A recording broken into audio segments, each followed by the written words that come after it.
Hola a todos, bienvenidos a otro programa de Encuentro Oportuno. Hoy estaremos conversando sobre un tema histórico. Como todos saben, se ha estrenado recientemente la película Plantados, una obra cinematográfica del director Lilo Valdeplana, que cuenta los horrores vividos por los jóvenes presos políticos cubanos al principio de la mal llamada Revolución Cubana. Para conversar sobre una familia que fue víctima directa de estos crímenes, tengo el honor de tener de invitado al padre Fernando Hería y a su madre Adelaida Hería.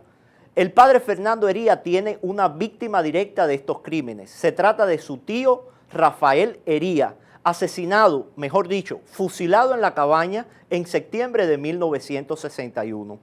Estos jóvenes, al igual que los jóvenes cristeros mexicanos, bajo la dictadura de Plutarco Elías Calles en la década del 20, murieron gritando: ¡Viva Cristo Rey! ¡Viva Cuba libre! ¡Abajo la dictadura! Es un placer para mí conversar sobre esto con el padre Hería y su madre Adelaida.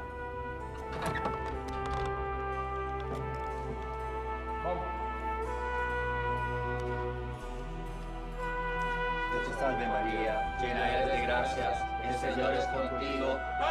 Bendita tú eres entre todas las mujeres y bendito es el fruto de tu vientre Jesús. ¡Viva Cristo Rey! Santa María, Madre de Dios, ruega por nosotros los pecadores. En este programa Encuentro Oportuno, gracias nena también por querer compartir esta historia que yo sé que significa mucho para su familia. Sí, señor. Padre, quisiera comenzar. Yo sé que me ha dicho que no ha tenido el valor de ver la película. Correcto. Nena, usted tampoco ha tenido el valor de ver la película. No. Desearía hacerte un preámbulo de las anécdotas cronológicamente. En 11 de septiembre de 1961, domingo, nos fuimos al puerto de La Habana para que nos vacunaran para poder salir del país. Ana Teresa, mi hermana, con 9 años y yo con 10, teníamos visa Pedro Panes. Mamá y papá tenían unas visas falsas hechas en el barrio chino, que era una sentencia segura a ella a Guanajá y a papá a Isla de Pino cuando mejor salían, si descubrían esas visas para salir de Cuba. De ahí vimos algo que no entendíamos. Había muchas familias tiradas literalmente con sus maletas y sus cosas en el puerto de La Habana.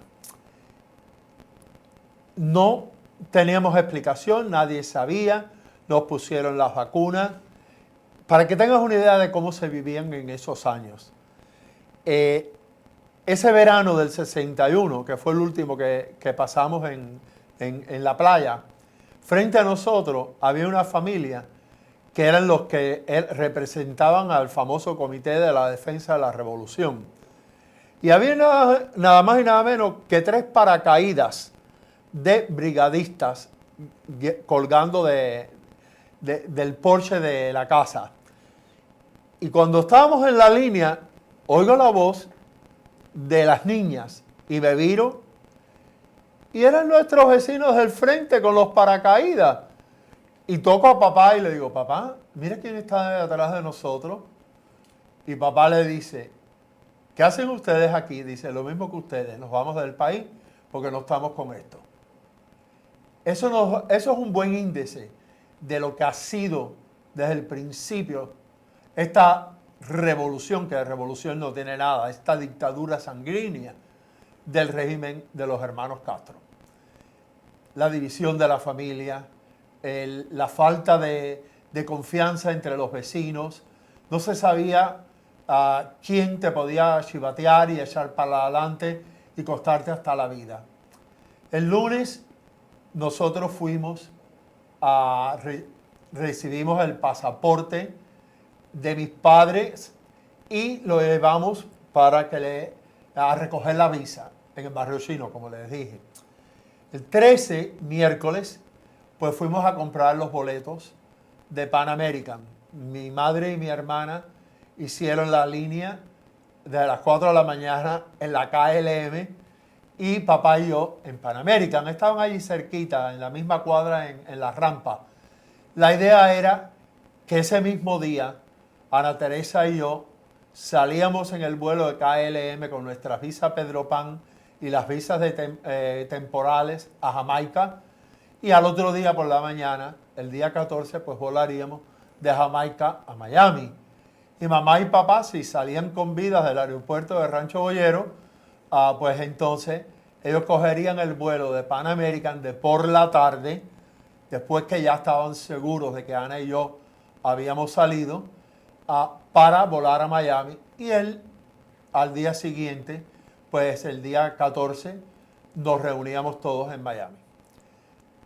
Hicimos la cola desde las 4 de la mañana, como a las 8 y algo de la mañana, antes de que abrieran las oficinas, a las 8:30, pues llegó el G2, clausuró las oficinas y nos dijeron, hoy no se van a vender papeletas, de ahora en adelante tienen que ir a las estaciones de policía de donde ustedes viven y llenar una aplicación pidiendo permiso para salir de la República. Todos los trámites se habían hecho en la casa de playa ese verano del año 61 para que nadie supiera en Consolación del Sur, donde había nacido nosotros los cuatro, lo que estábamos haciendo. Bueno, tuvimos que regresar para Consolación. El viernes por la mañana, ya estando en Consolación, una vecina de nosotros, Pilla, que todavía vive, cerca de 100 años estoy seguro, fue corriendo a casa. Entre Pilla y nosotros estaba el Comité de la Defensa más cercano a nosotros. Y ella vino y le dijo, nena, ¿leíste el periódico? No, no he leído. ¿Qué pasa? Dice, hoy llevarán a juicio a Rafael y piden la pena de muerte. Mamá salió loca para el centro pueblo, iba a buscar a una piquera para avisar a mi padre, que era el jefe de contabilidad de Jupiña Monte, pero ahí se encuentra con Juan Torres, un íntimo amigo de la infancia de papá. Él la ve como ella está y le dice, ¿qué pasa, nena? ¿Qué pasa? Ella le cuenta y entonces él va a buscar a papá a Pinar del Río. Cuando papá regresa, yo no recuerdo si llegó a almorzar en casa o no. Yo sí recuerdo que él fue directamente a buscar a su madre, a mi abuela Julia y a Ángela, su tía política, para partir ellos para La Habana. Yo pedí que yo no quería ir. Yo no tenía buen sentimiento y a pesar de que era un niño. Entonces yo cuando no quería ir, a mis padres salían de viaje, pues lo que pedía era que Walfrido, mi tío, que en paz descanse, me llevara a la finca del tío de mamá, de tío Bartolo. Y a mí me encantaba el campo, guajiro que soy al fin. Entonces ese día ellos parten para La Habana y llegan, ya había o iba a comenzar el juicio de Rafael, mi tío. Yo creo que mamá tiene una anécdota que sería importante para...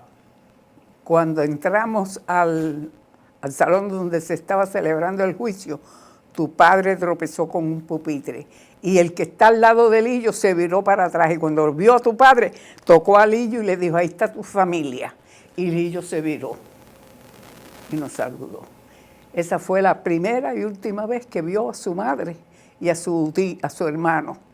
Y Julia, mi suegra, me dice, gracias a ustedes, yo pude ver por última vez a Lillo. Porque nosotros estuvimos ahí hasta que salió el cadáver de Lillo, porque después de fusilado lo sacaban en ambulancia. Y vino el abogado y nos dijo, ya se cumplió la sentencia. Cuando vimos salir la ambulancia, era que ya se llevaban los cadáveres de los fusilados. Fernández Toledo y Rafael Hería. Guillermo Fernández Toledo. Una cosa cruel de todas las cosas que siempre han hecho. Le habían prometido a mi abuela, a una pobre vieja de 78 años para cumplir 79, de que al otro día lo podía ir y ver el cadáver a través de la mirilla, verlo a la distancia. Sí, el lugar donde pero lo esa tenía. no fue la realidad. No. La viuda de Guillermo Fernández Toledo, ella se quedó, siguió la ambulancia hasta el cementerio de Colón y por eso sabíamos ¿Dónde los habían enterrado? los habían enterrado, en qué fosa habían puesto a Rafael y en qué fosa habían puesto a Guillermo. Nosotros le decíamos Lillo. Mi tío siempre fue un gran chibón, un hombre de un corazón enorme. Mi tío no tenía que salir de Cuba como salió, como atentó salir.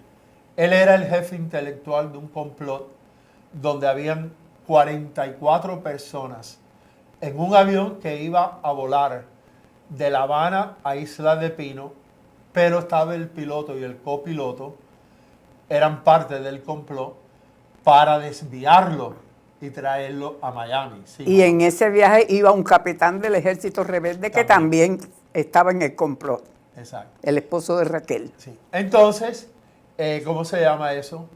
A última hora, hubo un chivatazo de una de las personas. Mi tío político sabía quién era, Bienvenido, quien tiene 4 primos fusilados, cuetos. Sabía quién era, a mí nunca me lo dijeron, aún ni de adulto, quién era el chivato. ¿Por qué?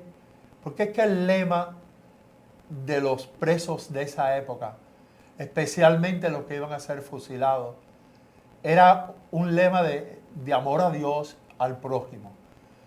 Y acabándose el juicio, sabiendo de que la sentencia, como había dicho la doctora Dora Rivas, que quería mucho a mi tío, a Rafael, le dijo a mi padre, a Tito, la sentencia de Rafael ya está firmada por Fidel Castro. y esto es nada más que un show.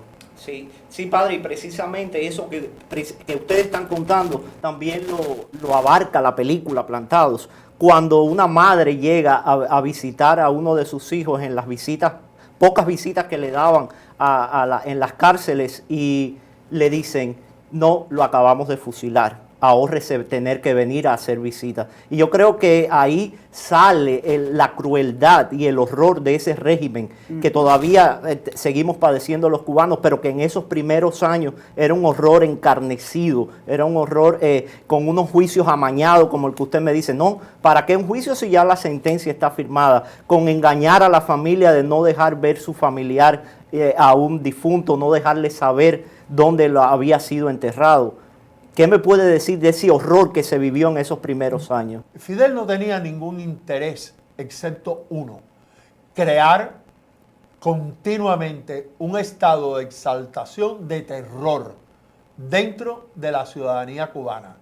Porque a él nunca le ha importado el pueblo de Cuba. Y esa es una triste realidad. Nada más que hay que ver la conducta de él y de su hermano y aquellos cercanos a él, ¿ok?, para darnos cuenta que él, a pesar de haber estudiado en escuelas católicas, en la escuela de los hermanos cristianos y después en Belén, a él nada de eso le importaba. A él no le importaba a Dios. Él era un narcisista, un egocentrista, y lo único que le interesaba era su ambición al poder. Nada más que tenemos que darnos cuenta de quién era su ídolo principal: Adolfo Hitler, otro asesino cruel, egocentrista, narcisista, enviciado en el poder, ¿ok? El título de las memorias de Fidel, ¿ok?, La historia de Malsolvedad, surge precisamente de esa época nazista comunista de los años 30. Nuestra historia, desgraciadamente, está completamente contaminada por el odio de estos hombres que todavía, a pesar de 62 años en el poder, sigue con el vicio de lo que es el poder. A ellos no les importa nada del pueblo, lo estamos viendo en nuestros días. Ellos se burlan de esa enseñanza de nuestra iglesia sobre la doctrina de la justicia social. Para ellos eso simplemente no significa absolutamente nada. Desgraciadamente, el exilio, y aquí nos culpo a todos los exilados, no hemos sabido usar nuestro tiempo de exilio para contrarrestar toda la desinformación que ellos han propuesto, y por eso el mundo todavía a estas alturas lo sigue viendo con buenos ojos. Yo sé que ahora estamos llevando a la luz pública todas estas atrocidades. Pero tú me preguntaste, ¿por qué no la he visto? Y a mi madre igual. Empecé a verla hace como 2 semanas.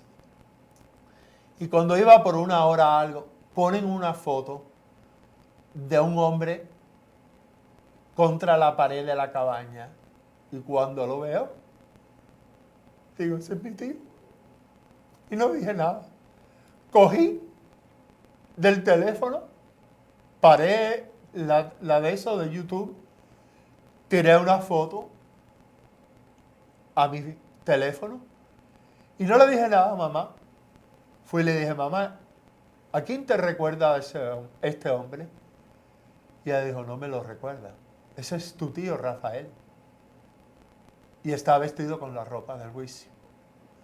Tan maquiavélicos han sido. Mucho más. Mi madre dice que mucho más. Mucho más. Yo conocí a un doctor que está muerto ya, el doctor Crescencio Valor, fue médico mío. Y él me dijo un día a mí, hablando sobre Cuba, que él estaba preso en la cabaña y frente a la celda de él estaba la celda de Rafael Hería. Y que a Rafael Hería, antes de llevarlo para el paredón de fusilamiento, le sacaron toda la sangre. Le dejaron nada más que la necesaria para que pudiera arrastrarse hasta el paredón. ¿Qué te parece? Wow. No es mucho más de lo que todavía, del horror que todavía se sabe. Porque eso no salió a la luz pública. Eso me enteré yo por el doctor Crescencio Valor, que estaba preso allí en la cabaña frente a la celda de Lillo viendo todo lo que pasaba. Wow. Y después se enteró que era familiar mío, porque yo era, cuando él cayó en Miami, aquí en La Pasteur, yo era socia de La Pasteur y fui a verlo una vez, que fue, por cierto, quien me curó a mí del hígado, que tenía insuficiencia hepática. Y él fue quien me curó con unas sales biliares que me mandó. ¿Qué te parece? Aquí tenemos las historias de terror y horror vividas por las familias cubanas que hoy están en el exilio. Historia que yo sé que muchas generaciones de cubanos no conocen y que es el objetivo de programas como este, de que todos conozcamos qué fue con los valerosos jóvenes que estuvieron dispuestos a dar su vida por la libertad de Cuba y ver una Cuba mejor que la que hemos tenido por estos últimos 62 años. A ver, si pudiera, te dejé inconclusa la respuesta a una de tus preguntas, y es esta. El lema de ellos, y se lo dijo cuando ya fue ratificada en 1 hora la Corte Suprema de Cuba, ratificó la culpabilidad y sentencia de muerte a mi tío. Eso es una burla, te lo dice un cura que tiene ¿cómo se llama eso? Doctorado en Derecho Civil y en Derecho Canónico.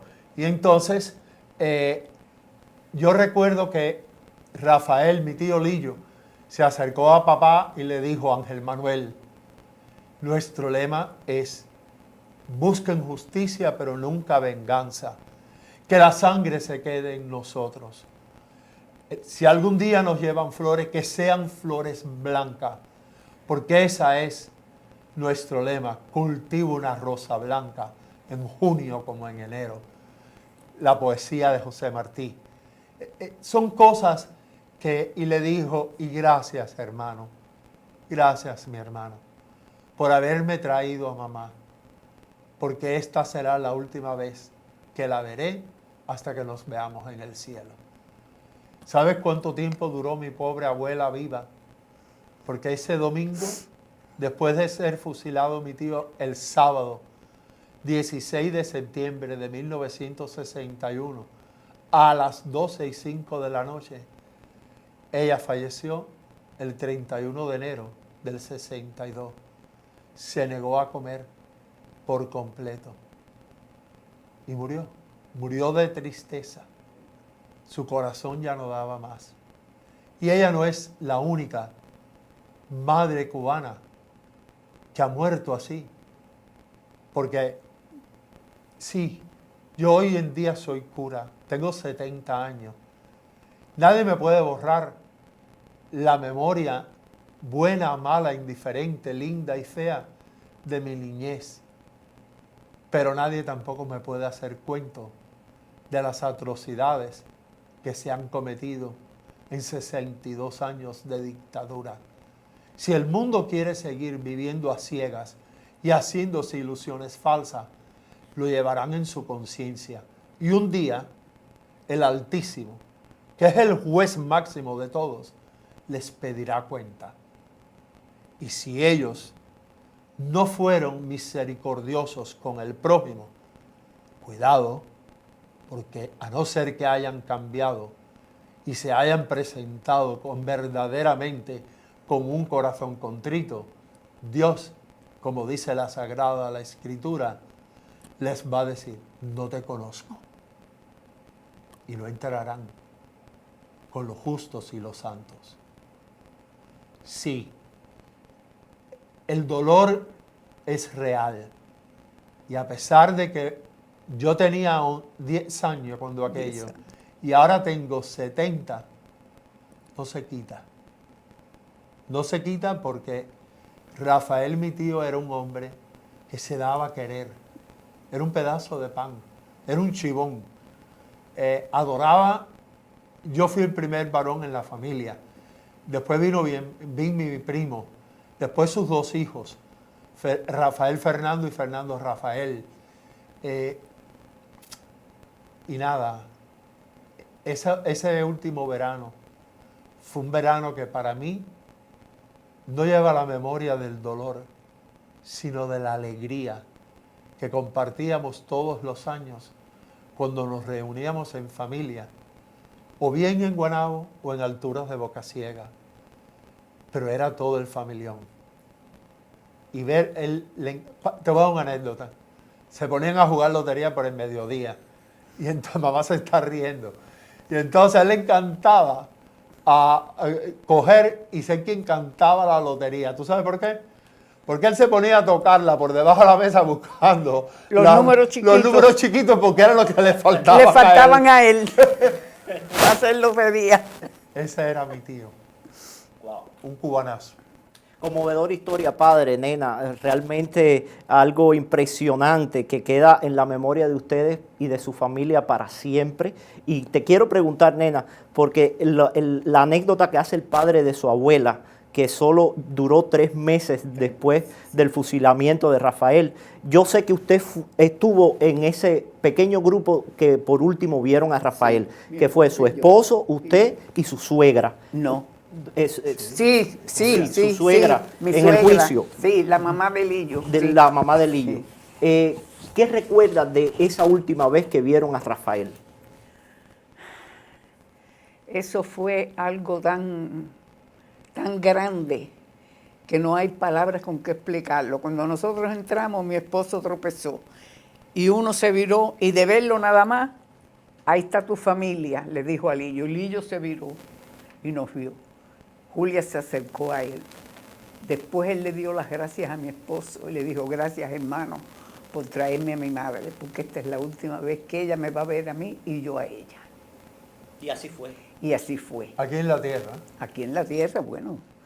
Y así fue.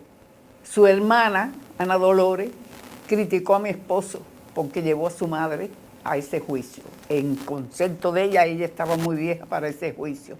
Pero en el concepto de mi marido, ella era la última vez que iba a ver a su hijo. Y él no le podía quitar esa oportunidad. Y ella se lo agradeció.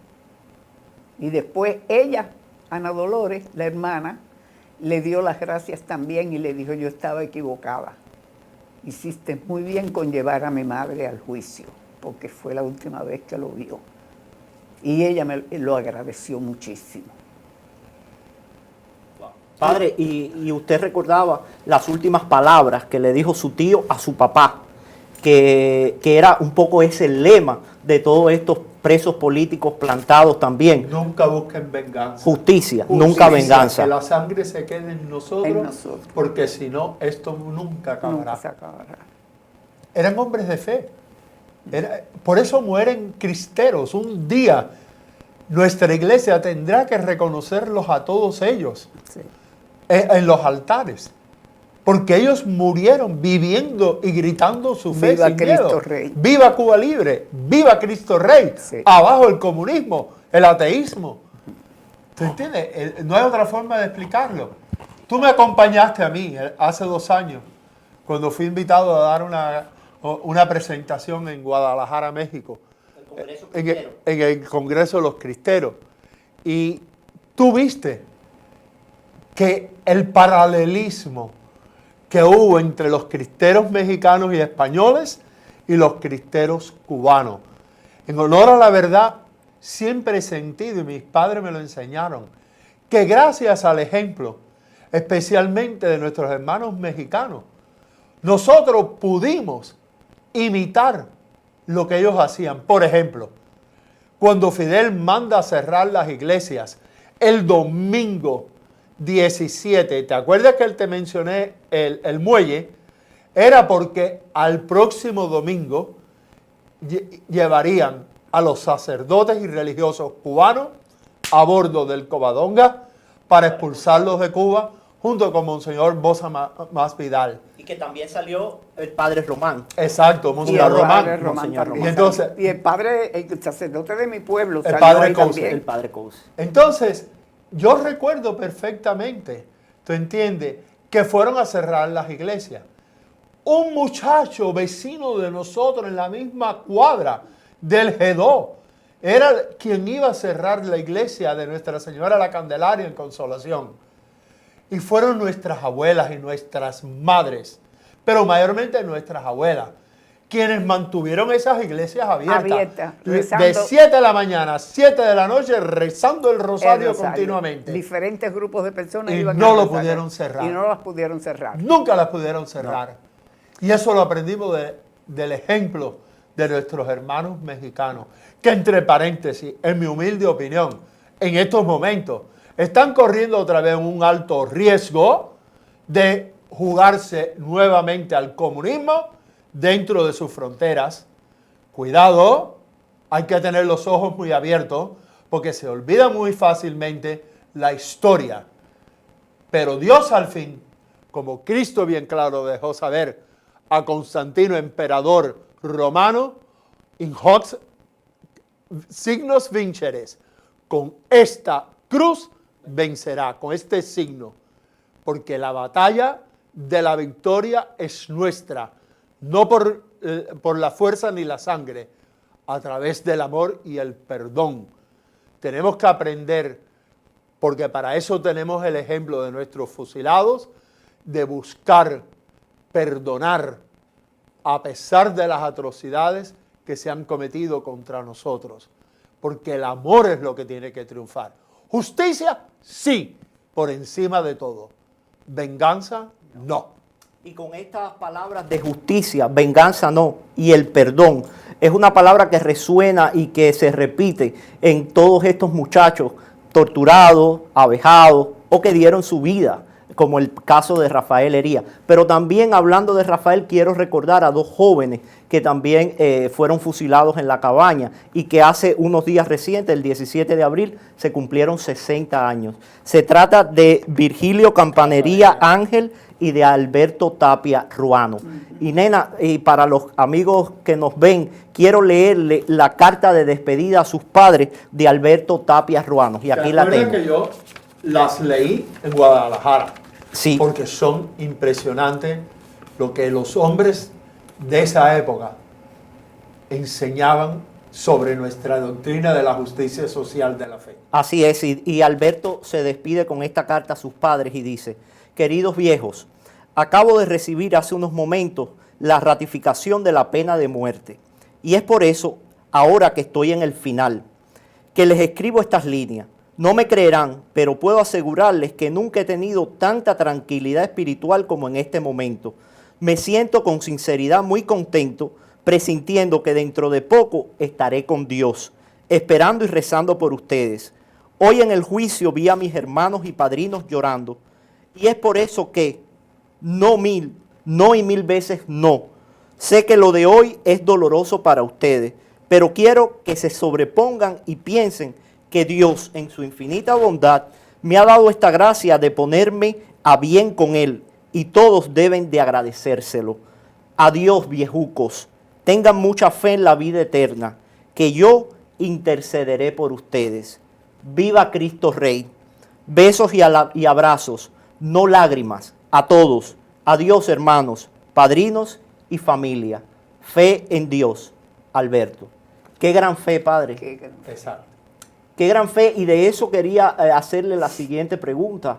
¿Cómo la fe, específicamente nuestra fe católica, influenció en esa conciencia social de la búsqueda de la libertad, el bien común de esos jóvenes que tan valerosamente y con tan poca edad dieron su vida por lo que pensaban que era justo y lo que pensaban que era el bien común, y no tuvieron miedo de enfrentarse a una feroz dictadura como ha sido la dictadura castrocomunista? Eso se lo debemos en gran parte a nuestros educadores religiosos, a la agrupación surgida de los graduados de Belén, a Acción Católica, Acción Católica. con los hermanos cristianos, el hermano Victorino. Mamá es cofrade Sí. desde que tiene 14 años Sí. y va a cumplir 94 este año.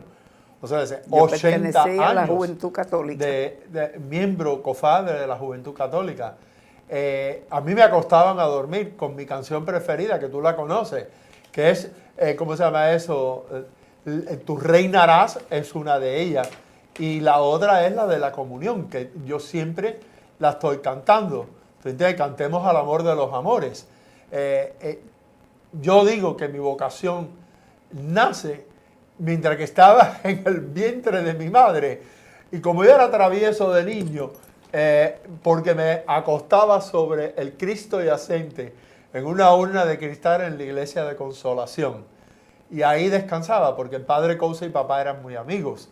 Y entonces, con lo travieso que yo era, yo sabía cómo sacarle la baja a mi padre y al padre Couce. Pero nos tocó vivir en prueba de acción esa fe. Esa fe que recibimos con tanto amor, con tanta educación. Mis años educativos fueron primero en las escuelas públicas, después en las escuelas pías, y por último, como tú sabes, me acabaron de redondear los jesuitas en Roma, en la Universidad de la Gregoriana. Yo no tengo otra forma de explicarlo. Es la base de esa fe católica, la que llevamos en todas las fibras, en nuestra mente, en nuestro corazón, en nuestra alma y en todas las fibras de nuestro ser. Y eso también es lo que nos da la fuerza. Saber, recordando siempre esas palabras de San Pablo a los filipenses, ¿ok? Cristo verdaderamente es nuestra fortaleza. Y el que cree en Cristo, todo lo tiene. No hay que tener miedo, porque Él es nuestra fortaleza. Entonces, ellos un día también serán reconocidos en los altares de nuestra iglesia. Tienen que serlo. Pero no solamente los fusilados durante la época de castrista. También todos esos que verdaderamente han sido fusilados en vida. ¿A qué me refiero? Aunque fueron dañados espiritualmente y nunca han vivido con rencor, nunca han vivido con la ambición de buscar venganza. Sé que esta película de Los Plantados es precisamente eso. Es una revelación de amor y de fe. Y no busca venganza, sino busca abrir los ojos al mundo. Cuando Alberto Reyes, el padre de Camagüey, hizo su famoso escrito hace meses atrás, muchos se sorprendieron porque yo, siendo el rector de la Ermita de la Caridad, fui el primer sacerdote en la diáspora en apoyarlo. No, es que no me entienden. Yo evito la política, pero yo apoyo y apoyaré siempre las enseñanzas de lo que es la doctrina de la justicia social de nuestra fe. ¿Sabes quién fue quien se la inculcó al pueblo cubano? Ese santo hijo de Dios, el padre Félix Varela. Mucho antes de que se escribiera Rerum Navarum, ¿ok? por León. Mucho antes, ya nuestra conciencia había sido formada por ese valioso sacerdote, Hijo de Dios, que es el Hijo venerable de Dios Padre, el Padre Félix Varela. Y en el siglo XX se reafirma con ese hermano Victorino, con ese padre Amado Llorente, ¿ok? Jesuita. Y entre ellos había también un sacerdote, Miguel Ángel Loreto. Miguel Ángel Loreto, exactamente. También que cumplió muchos años de Muchos cárcel. años de cárcel. Somos ricos. ¿Sabes por qué? Porque nunca pudieron arrancar a Cristo y a su madre de nuestros corazones. Nunca han podido lograrlo. El amor siempre triunfa y seguirá triunfando, porque nosotros, no porque yo sea cura, porque tú sabes que yo no siempre fui cura, tratamos de vivir nuestra fe según las enseñanzas de nuestra madre, la Iglesia católica, romana y apostólica, siempre cobijados por el manto de amor de la Santísima Virgen María de la Caridad, nuestra cachita. Ese lema que tú me pediste poner aquí y yo te dije, pa'lante, Dios, patria y vida, lo dice todo, Javier, lo dice todo. Dios nos hizo libres. Dios desea que vivamos siempre libres, gozosos y alegres, compartiendo su amor los unos con los otros. Que Él nos bendiga siempre. Nena, La iglesia de Consolación Sí. nunca se cerró aunque se llevaron el sacerdote, porque había muchas mujeres, entre ellas una regla, que no me acuerdo el apellido de ella, la madre Sí. que era una viejita que andaba con un bastón como ando yo hoy con el mío. Millares. Se levantaba tempranito y iba para la iglesia, la abría y después se rotaban las personas que la iban a mantener abierta y no se cerraba hasta por la noche. Una tía de Zoraida Soraya, Ramírez. sí, ajá, sí, Ok. Estela María. Estela María, son los pilares de nuestra Exacto. iglesia. Esas mujeres. Ella fue la eran que pilares. regaló el Cristo Sagrado que está a la Cristo, entrada de ¿verdad? la iglesia en el atrio, con los brazos abiertos, lo regaló esa familia de Estela María. Nena, y a sus 94 años, le agradezco primero haber querido hablar de este tema, porque yo sé que es algo que no ha querido hacer muy frecuentemente, principalmente públicamente para los medios de comunicación. ¿Qué ha significado hablar de esto después de 60 años? ¿Y qué mensaje quiere dejarle a estas nuevas generaciones que todavía hoy en Cuba continúan luchando contra esta dictadura que ya tiene 62 años?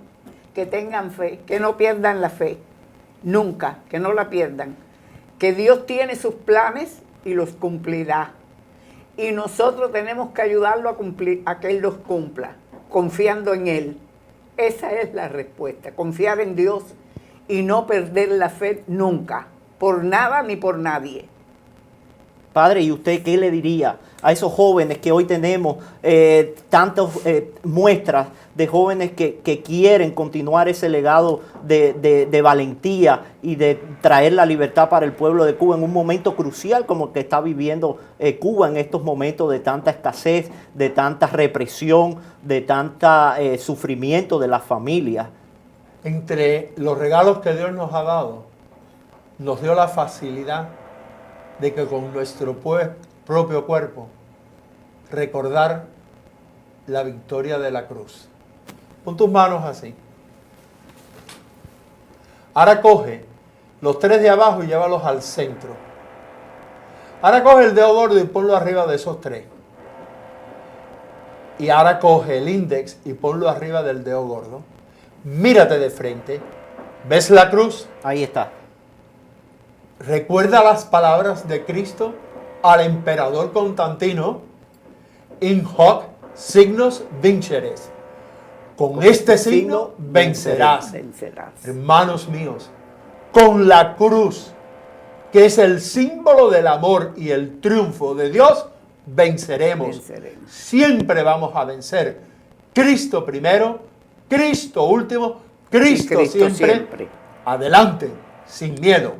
Amén. Muchísimas gracias al padre y a Adelaide Hería. Hemos compartido este conmovedor testimonio de la familia Hería, que tanto toca a otros miles de familias cubanas que han pasado por situaciones parecidas. Muchísimas gracias por habernos acompañado en este programa y manténgase conectado que tendremos otros muchos programas de este Encuentro Oportuno. Hasta luego.